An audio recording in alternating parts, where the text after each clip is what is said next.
અને ભગવાન કૃષ્ણ ગોવાળિયાઓને કહે છે કે હે ગોવાળિયાઓ, આ દુનિયામાં વૃક્ષો જેવો કોઈનો પરોપકારી આત્મા નહીં. કૃષ્ણ કહે છે કે આ વૃક્ષો તડકો પોતે સહન કરે અને છાંયડો બીજા પ્રાણીઓને આપે છે. આ વૃક્ષો તડકાનો તાપ સહન કરીને ફળ પકાવે, કેરી આદિ, એ પોતે નથી ખાતા અને બીજાને એ ફળ ખવડાવે છે.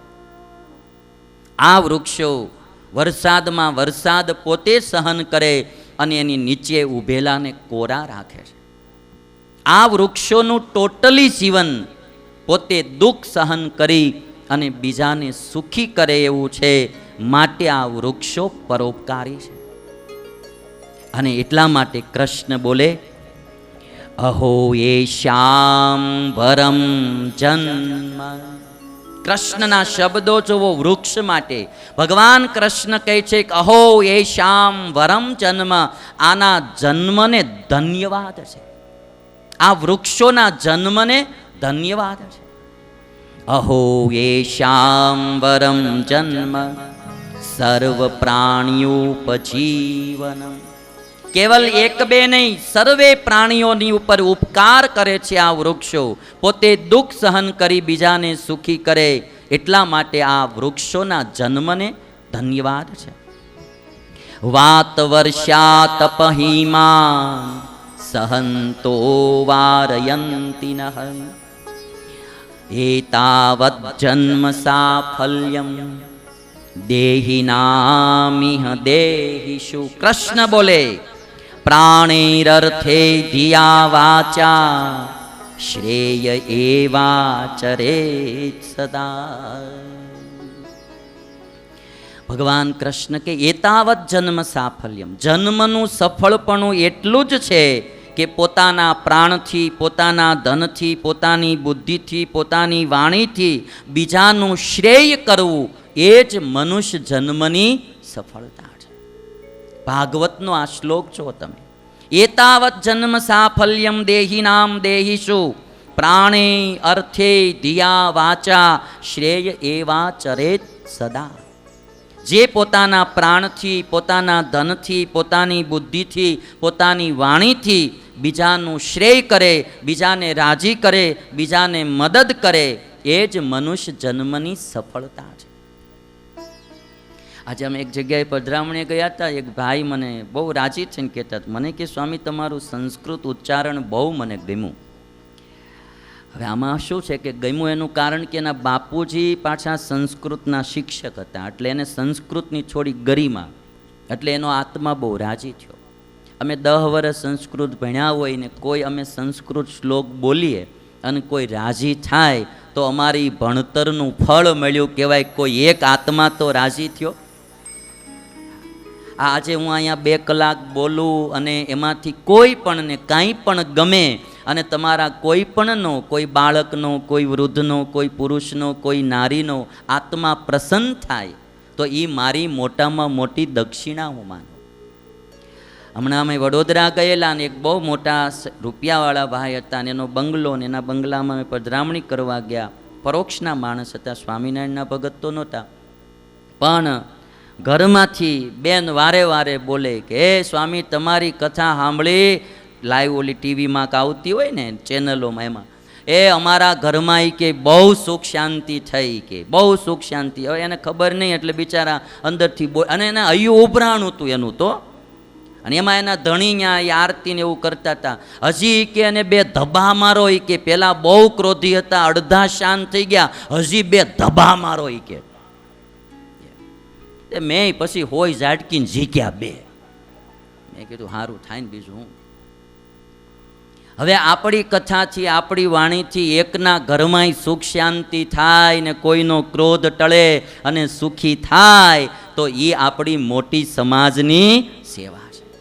એ આપણી સમાજની સેવા છે. ઘણા પરિવારો આવી રીતે સુખી થાય.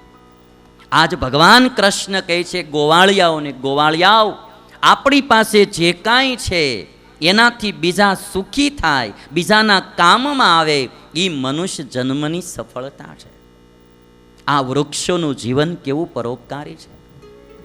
અને એટલા માટે તો કોઈ કવિ એમ લખ્યું કે અમારું જીવન પણ બીજાની માટે કામમાં આવજો, અમારું જીવન બીજાની માટે અંજલિ બનજો. કવિના શબ્દો બહુ અદ્ભુત છે. જીવન અંજલિ થાજોય મારું, જીવન અંજલિ થાજો. જીવન અમારું અંજલિ થાજો, કોકના અર્થે અમારું જીવન કામમાં આવજો. આ બધા યુવાનિયા સાધુ તમે જો તો એને આ બધા છોકરાઓ જ્યારે ઘર છોડીને આવ્યા હોય એના મા બાપને વાલા તો હશે જ ને ભાઈ, પણ એણે પરિવાર છોડ્યો, આ લોકના મોજ શોખ છોડ્યા, ખાનપાન છોડ્યા, હરવા ફરવાનું છોડ્યું, ત્યાગ વૈરાગ જીવનમાં ગ્રહણ કરી અને પોતાનું જીવન સત્સંગ અને સમાજ માટે અંજલિ કરીને હજારોને સુખી કરે છે. આ પરોપકારી જીવન છે.